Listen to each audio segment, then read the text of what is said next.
Na-experience mo na ba yung tipong may karabaho kang parang CCTV, laging nakabantay sa'yo, kahit maliit na galaw mo, sinusundan? Kung oo, relax, hindi mo kailangang pumatol.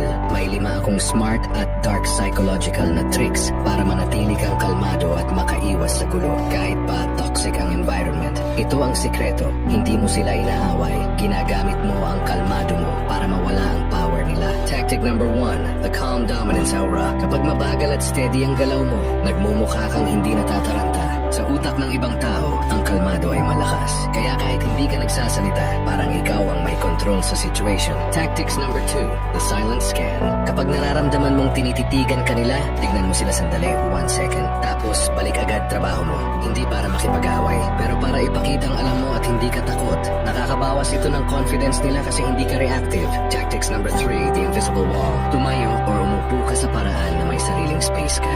Naka-face ka sa task, hindi sa kanila. Ito'y non-verbal signal na nagsasabing, may boundary ako, hindi mo ako pwedeng kontrolin. At kahit hindi mo sabihin, naiintindihan ito ng tao. Tactics number 4, the calm breaker move. Kapag sobra silang nakatutok sa'yo, gumawa ka ng maliit pero confident na galaw, like ayusin ang desk, tumayo o ilipat ang gamit. Ito ay pattern break. Nasisira ang attention nila at nawawala yung pag-focus sa'yo dahil sa biglang pagbabago. Tactics number 5, the emotionless shield. Ano man ang vibe nila, inis, pressure, bad mood, huwag mong gayahin. Hindi ibig sabihin cold ka, pero hindi ka naapektuhan. Sa dark psychology, pag hindi nila makita ang emosyon mo, nawawala yung power nila sa'yo kasi walang reaction na pwede nilang gamitin.